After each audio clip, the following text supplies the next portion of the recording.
Datang Roh Kudus, Kau ku rindu, dengan minyak yang baru urapiku. Roh Kudus, Kau bebas beracara di tempat ini. Bahkan kami percaya Tuhan Yesus, Engkau yang sudah datang hari ini di tempat PD Faithful ini, dari awal, tengah, hingga akhirnya Kau memimpin ibadah ini.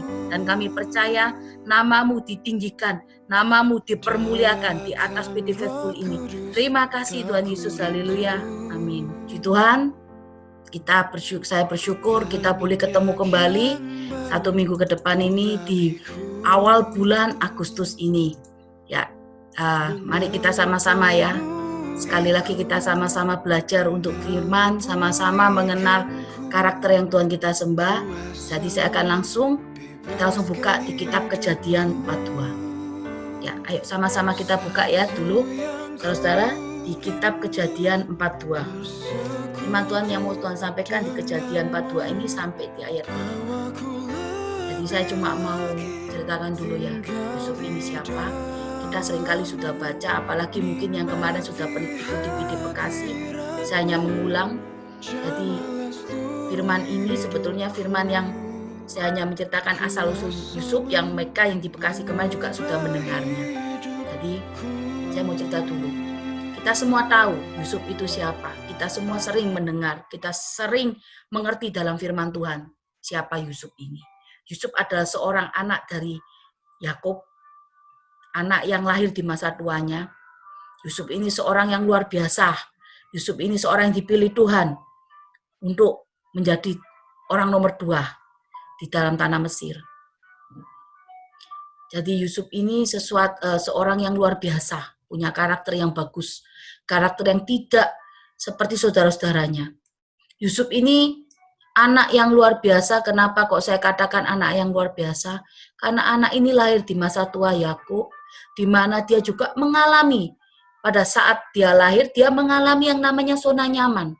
Karena apa? Karena orang tuanya Yakub ini memberikan semua kasih sayangnya terhadap Yusuf. Fokusnya juga terhadap Yusuf. Karena dia anak yang kecil ya, anak yang lahir di masa tua. Tetapi Yusuf juga punya karakter yang berbeda dari saudara-saudaranya.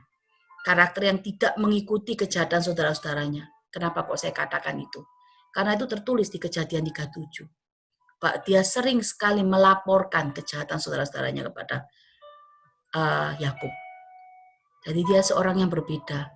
Seharusnya anak umur 17 tahun, dia akan melakukan apa segala sesuatu yang tampak dia pikirkan panjang. Dia akan mencontoh anak yang paling terbesar saat dia melakukan segala sesuatunya. Karena anak yang terbesar menjadi teladan untuk anak yang paling kecil. Tapi Yusuf ini tidak. Yusuf ini sesuatu yang luar biasa. Punya karakter yang bagus. Sehingga ia juga disayang oleh ayahnya. Dia disayang oleh ayahnya bukan karena dia cari muka. Tetapi karena itulah karakter Yusuf yang Tuhan berikan buat Yusuf. Nggak enak ya saudara-saudara. Kalau kita ini jadi orang kesayangan, tapi kita dimusuhi banyak orang. Seperti Yusuf kan. Menjadi kesayangan ayahnya, tapi dia dimusuhi oleh saudara-saudaranya. Tetapi seringkali kita ini di tempat ini, kita lebih cenderung mengambil apa? Mengambil kata dunia. Lebih baik kita tidak dimusuhi orang, tetapi kita ikut cara dunia, ikut cara orang itu. Kita melakukan segala sesuatunya, mengikuti cara orang dunia. Supaya kita nggak dimusuhi orang dunia. Nggak enak. Hidup yang sekitarnya memusuhi kita. Tetapi kita harus tahu saudara-saudara. Kalau kita berjalan dengan kebenaran, berarti kita musuh dunia. Karena kebenaran dengan keinginan dunia tidak bisa berjalan bersamaan. Semua harus berjalan sendiri-sendiri. Karena hidup ini adalah pilihan saat kita memilih mana yang benar, mana yang salah. Yusuf seorang yang baik. Dia harus mengalami sesuatu yang tidak enak. Saat dia umur 17 tahun, dia dibuang pada sumur yang tidak berair. Padahal dia tinggal di rumahnya dengan zona yang nyaman. Saat tinggal di rumahnya, dia diberikan jubah yang terbaik. Zona nyaman buat dia tinggal di tanah Kanaan bersama Yakub, ayahnya. Tapi saudara-saudaranya memusuhinya, bahkan membuang pada sumur yang tidak berair itu. bahkan dia harus dijual, bahkan dia juga nyawanya hampir juga terancam.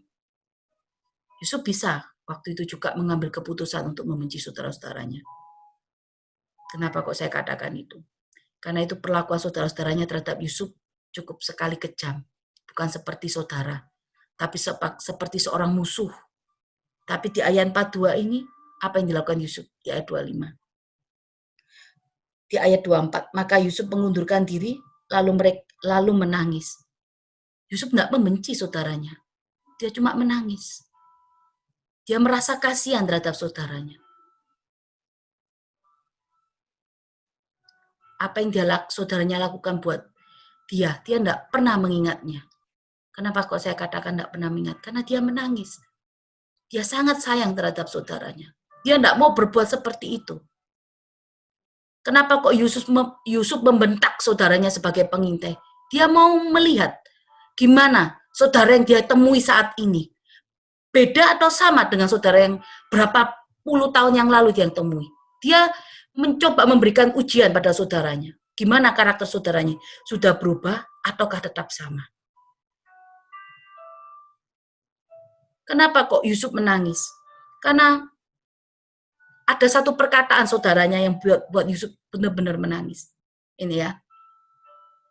Di ayat 21, mereka berkata seorang kepada yang lain, betul-betullah kita menanggung akibat dosa kita terhadap adik kita. Bukankah kita melihat bagaimana sesaknya hatinya ketika ia memohon belas kasihan kepada kita, tetapi kita tidak mendengarkan permohonannya. Sebab itulah kesesakan ini menimpa kita. Ini saudara-saudaranya melakukan apa? Menyesal. Anak perbuatannya di masa lalu. Menyesal. Sehingga dia katakan itu di hadapan semua saudara. Dia tidak tahu kalau Yusuf ini bisa mendengar, bahkan bisa mengerti bahasa mereka. Maka itu Yusuf menangis. Dia tahu saudara-saudaranya ini tulus. Seringkali kita orang Kristen, kita susah sekali memberikan pengampunan. Kenapa saya katakan itu? Karena orang Kristen saat ini, dalam keadaan saat ini, seringkali apa? Bukan pengampunan yang diberikan, tapi apa? Penghakiman. Orang Kristen ini suka sekali menghakimi seseorang. Suka sekali membicarakan kesalahan orang. Suka menghakimi kanan kiri. Seolah-olah dia paling suci. Seolah-olah dia paling tidak pernah berbuat dosa. Padahal kita tahu, saudara, orang Kristen seringkali orang Kristen ini seringkali menjadi batu sandungan untuk orang sekitarnya. Kenapa kok saya katakan seperti itu? Karena orang Kristen ini kadang-kadang orang Kristen yang penuh kepalsuan. Kenapa? Kadang di depan baik, di belakang buruk. Di depan orang bisa membantu, tetapi untuk saudara dan keluarga tidak. Kadang itulah orang Kristen kadang menjadi batu sandungan di dalam keluarganya sendiri. Tapi lihat Yusuf. Yusuf ini seorang yang luar biasa. Dia bisa marah sama saudaranya. Dia bisa membenci. Bahkan hari itu juga dia bisa membunuh saudaranya atau memasukkan pada penjara. Dia bisa berbuat berbalik jahat terhadap saudaranya. Tapi tidak. Dia tidak melakukan itu. Kenapa kok dia tidak melakukan itu? Karena dia berpikir positif. Kalau hari itu dia tidak dibuang saudaranya di dalam sumur, dia tidak mengalami yang namanya proses dijual, akhirnya bekerja di tempat Potifar, dia tidak mengalami namanya penjara, tidak akan ada namanya peninggian datang daripada Tuhan. Karena saat proses itu dikerjakan oleh Yusuf, Tuhan punya rencana besar. Kenapa kok saya katakan rencana besar? Karena saat proses itu dikerjakan, Tuhan melihat proses ini harus Yusuf kerjakan. Yusuf harus keluar dari tanah Kanaan. Kenapa? Kalau Yusuf tidak keluar dari tanah Kanaan, tidak menjadi orang nomor 2 di Mesir. Hari itu juga pada saat bencana kelaparan, orang Kanaan, orang pilihan Tuhan, orang Israel harus binasa karena bencana kelaparan. Makanya Yusuf harus keluar dari tanah Kanaan. Yusuf harus memulai proses. Di mana proses itu berjalan. Proses yang nggak enak buat Yusuf dijual. Saat usia 17 mengalami yang nggak enak. Harus dijual, harus menjadi hamba. Dia nggak bisa mempunyai kehendak bebas. Padahal di tanah Kanan dia punya kekuasaan, zona nyaman dari seorang ayah yang memberikan segala sesuatunya buat Yusuf yang terbaik. Tetapi saat Yusuf dijual, Yusuf nggak punya apa-apa. Dia nggak punya kehendak bebas. Bahkan dia juga harus jadi pembantu. Jadi seorang hamba yang nggak punya kewenangan, nggak punya segala sesuatunya. Dia harus bekerja menjadi budak untuk orang Mesir. Tapi Yusuf nggak mengeluh. Yusuf tetap mengerjakan itu. Ya. Kita langsung ya poin kita untuk tema malam hari ini saya akan beri mengampuni. Jadi Tuhan ingin sampaikan tema untuk malam ini mengampuni. Yuk. Apa itu mengampuni? Apa itu pengampunan? Pengampunan ini adalah sesuatu kewajiban kita sebagai seorang Kristen, sebagai seorang yang percaya. Jadi ini adalah kewajiban, ini adalah perintah Tuhan. Mengampuni. Sudahkah kita ini mengampuni? Sudahkah kita berbuat? Mengampuni saudara-saudara kita. Sudahkah kita ini melakukan pengampunan untuk orang-orang yang sudah menyakiti kita? Atau memberikan orang-orang yang memberikan kita zona yang tidak nyaman, situasi yang tidak enak buat kita. Dan saya mau katakan, pengampunan ini adalah suatu kewajiban di dalam hidup orang percaya. Pengampunan ini atau mengampuni harus jadi gaya hidup seorang Kristen. Karena apa? Karena apa yang tertulis di dalam kebenaran. Pengampunan harus jadi gaya hidup. Karena apa itu? Karena apa yang tertulis dalam kebenaran itu. Pengampunan itu ada. Karena saat kita mengampuni orang tersebut, bukan berarti kita membetulkan loh ya, segala perbuatan mereka. Mungkin ada di tempat ini komplain. Loh, kalau saya mengampuni berarti saya kompromi dong. Saya membetulkan dia saat dia berbuat dosa. Bukan. Bukan itu yang saya katakan. Tapi saat kita mengampuni orang tersebut, bukan berarti kita membetulkan segala perbuatannya yang salah. Bukan. Tetapi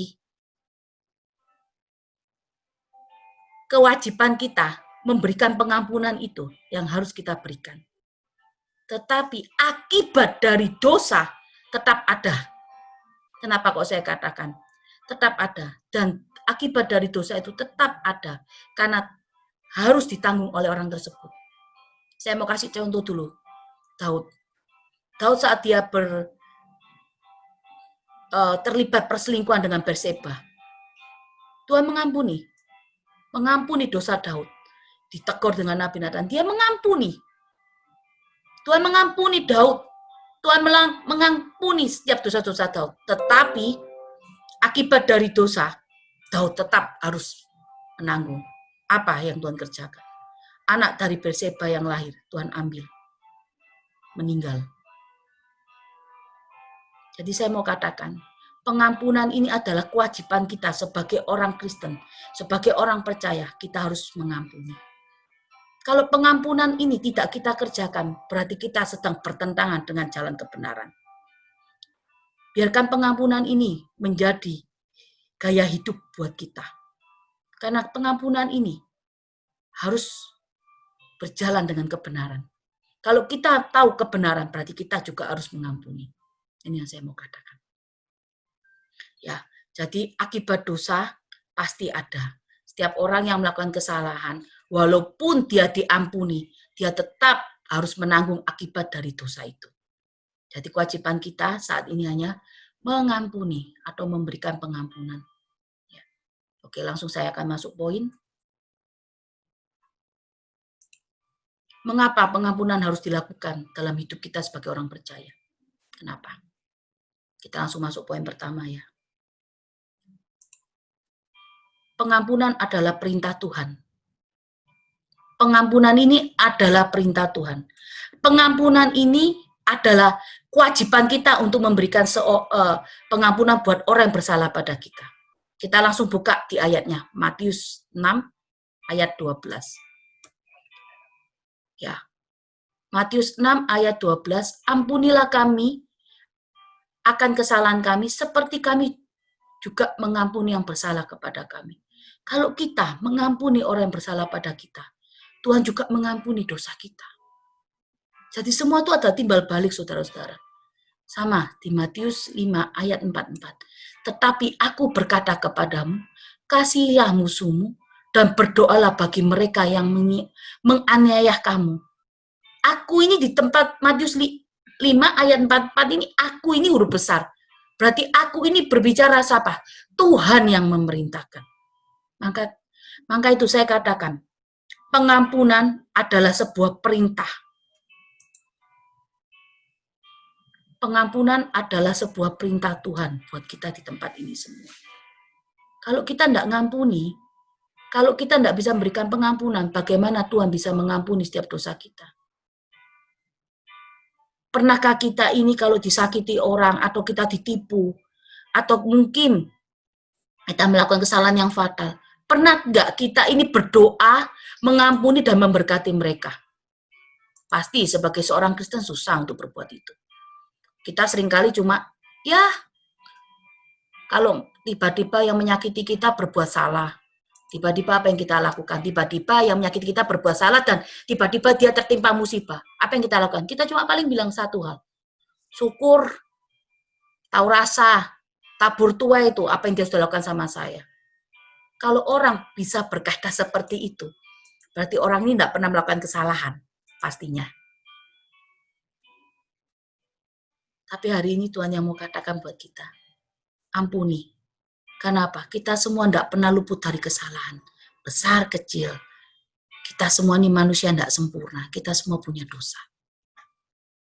Ayo, berjalan dengan setiap kebenaran. Walaupun pengampunan ini susah buat kita memberikan buat orang-orang yang salah terhadap kita. Setiap kesalahan kita pasti diperhitungkan Tuhan. Apa yang kita lakukan baik maupun benar, salah, benar, semua jadi hitungan dalam Tuhan. Saya cuma mau katakan, jadikan pengampunan ini jadi gaya hidup seorang Kristen yang percaya. Karena pengampunan ini adalah perintah Tuhan. Saya langsung ke poin 2.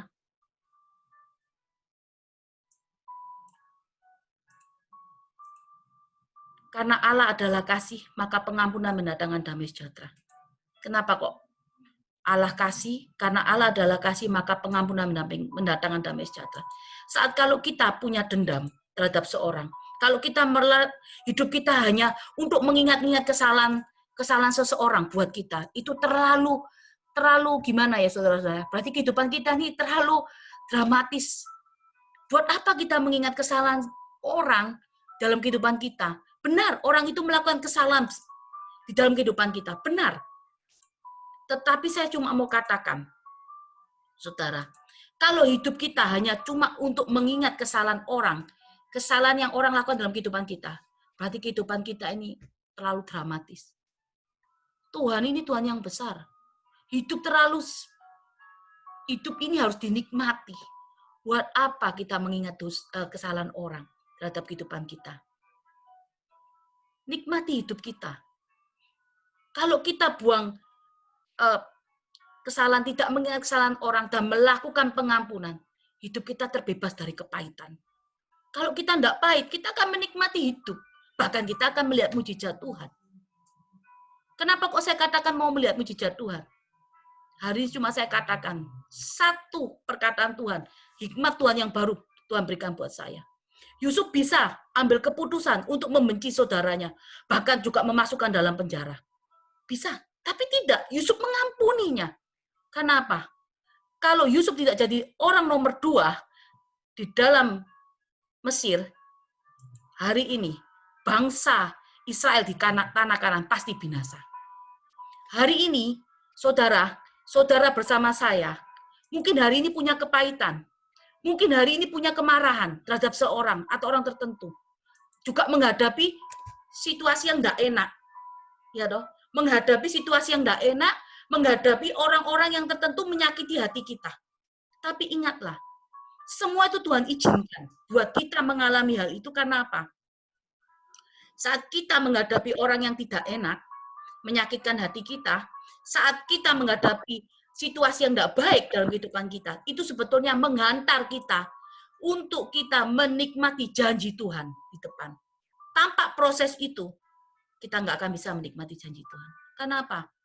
Karena itu proses sepaket datang daripada Tuhan. Ini proses sepaket tuh yang Tuhan berikan. Saat Yusuf mengalami yang tidak enak di Mesir, jadi budak, bahkan masuk penjara, titik terendah. Yusuf menikmati tanpa mengeluh. Dia hanya menerima. Tapi apa yang terakhir terjadi? Yusuf jadi orang nomor 2 di Mesir. Karena setiap proses kita, saat kita menghadapi masalah kita, menghadapi orang yang menjengkelkan dalam kehidupan kita, sebetulnya kenapa kok Tuhan izinkan itu terjadi? Karena hal itu tersebut, dua hal itu menghantar kita mendapat penggenapan janji Tuhan. Seringkali kita mengeluh kalau kita ketemu orang yang menjengkelkan, orang yang menyakiti hati kita. Kita mengeluh menghadapi situasi yang tidak enak. Tuhan, kenapa kok saya dapat situasi seperti ini? Kenapa kok saya ketemu orang yang menjengkelkan ini? Padahal kita tidak pernah tahu saat kita menghadapi situasi yang tidak baik, menghadapi orang yang menjengkelkan atau menyakiti kita. Saya cuma mau katakan satu, saudara-saudara. Tuhan sedang menggenapi janjinya di depan. Karena orang yang menerima penggenapan janji Tuhan itu, karakternya harus luar biasa. Tuhan mau ubahkan cara karakternya, cara pandangnya, bukan mempunyai karakter yang luar biasa. Ini yang Tuhan berikan saya hikmat baru. Oh, jadi saya cuma merasa, oh begitu toh Tuhan. Jadi kalau saya menghadapi situasi yang tidak baik, menghadapi orang yang menjengkelkan hati saya, bahkan orang itu menancapkan duri dalam hati saya, sehingga saya punya kepahitan, berarti mereka ini yang menyakiti saya, dan situasi yang tidak baik ini akan mengantar saya menikmati janji Tuhan. Kita tidak pernah sadar, saudara-saudara, kalau itu terjadi untuk penggenapan janji Tuhan, kita hanya menuntut Tuhan, supaya kita nggak mengalami proses. Pada proses itu, satu paket situasi yang tidak baik, orang yang menyakiti kita itu sedang menghantar kita menikmati janji Tuhan. Ayo, karena Allah adalah kasih, maka pengampunan mendatangkan damai sejahtera. Tanpa damai sejahtera, kita tidak akan bisa melihat jalan Tuhan. Damai sejahtera harus ada buat kita di tempat ini. Kita langsung masuk ke poin 3. Pengampunan membuka pintu berkat Tuhan untuk kita. Kenapa? Saat kita tidak mengampuni saudara kita, saat kita tidak mengampuni orang yang menyakiti kita, saat kita melakukan hal itu menghambat setiap berkat kita. Kenapa kok saya katakan menghambat? Karena kita sedang membuat jurang pemisah Tuhan bersama kita. Padahal Tuhan sudah mati loh di kayu salib untuk menebus dosa kita. Supaya tidak ada jurang pemisah antara Tuhan Yesus bersama kita. Ayo, kita semua, saya percaya kita semua ini adalah umat pilihan Tuhan. Kita percaya semua ini adalah Tuhan punya maksud, punya rencana besar. Jadi pengampunan harus jadi gaya hidup sebagai orang Kristen. Ampuni orang-orang yang mungkin hari ini membuat kita sakit, kepahitan. Mungkin hari ini, ampuni orang-orang yang sedang menipu kita. Berkati. Kalau di sini ada orang yang sedang menipu kita, kalau kita tidak berdoa mengampuni dan bahkan memberkati, bagaimana dia boleh mengembalikan apa yang menjadi kerugian kita? Orang Kristen tidak pernah berpikir panjang. Taunya hari ini menghakimi, seolah-olah dia seorang yang paling perfect, tidak bersalah. Tapi saya mau katakan, saya juga orang berdosa. Saya juga dipakai Tuhan, saya orang hamba, tapi saya juga orang berdosa. Saya dari hari ke hari saya juga harus belajar firman. Dari ke hari saya juga harus melakukan pertobatan. Pertobatan apa? Pertobatan ini mendekatkan diri terus kepada Tuhan supaya karakter saya ini diubahkan. Kenapa kok saya katakan itu? Setiap hari saya harus lakukan itu. Kenapa? Saya ini pelayanan. Setiap hari saya ketemu dengan Tuhan, kirim setiap jiwa-jiwa yang baru ini di dalam kehidupan saya ini punya karakter yang berbeda. Ada seorang jiwa yang dikirim sama saya itu menjengkelkan juga ada. Ada yang jiwa yang dikirim sama Tuhan yang nurut juga ada. Saya harus punya kesabaran yang tinggi. Saya nggak bisa jalan dengan pemikiran saya sendiri. Ayo, jadikan pengampunan ini gaya hidup. Kita sendiri juga harus berkaca dengan kehidupan kita. Kita tidak boleh menghakimi seseorang. Tapi ingatlah, saat kita menghakimi seseorang, takaran yang sama juga Tuhan akan berikan buat orang yang menghakimi. Ayo, berikan pengampunan. Kita harus percaya, saat kita memberikan pengampunan, pintu berkat kita juga akan dibuka oleh Tuhan. Ingat, saudara-saudara, situasi yang tidak baik, orang-orang yang menyakitkan kita. Sebetulnya semua itu Tuhan izinkan bertemu dengan kita. Mereka inilah, orang-orang inilah, bahkan situasi yang tidak baik inilah, sedang mengantar kita melihat penggenapan janji Tuhan di depan buat kita. Ya, ayo kita doa. Kita sudah selesai firman, ayo kita doa dulu. Tuhan, terima kasih untuk setiap firman-Mu. Kami percaya firman-Mu boleh menjadi kekuatan buat kami di tempat ini. Tuhan, berikan kami hati yang mau mengampuni setiap orang yang bersalah terhadap kami. Kami tahu Tuhan, saat ini hidup kami dirugikan, bahkan ada yang ditipu, bahkan kami sudah baik terhadap orang itu, tapi orang itu tidak pernah melakukan kebaikan buat kami. Tapi kami mau memberikan pengampunan. Bahkan hari ini Tuhan, kami juga mau melepas pengampunan untuk keluarga kami, untuk suami kami, bahkan untuk orang-orang sekitar kami Tuhan. Kami percaya Roh Kudus bebas beracara. Bahkan kami juga percaya hari ini setiap firman-Mu saat Kau tanam di dalam lubuk hati kami tidak akan pernah kembali sia-sia. Kami mau Tuhan, pengampunan ini menjadi gaya hidup kami sebagai orang Kristen yang percaya. Terima kasih Tuhan untuk setiap firman-Mu dan kebenaran-Mu. Terima kasih Tuhan Yesus. Haleluya. Amin.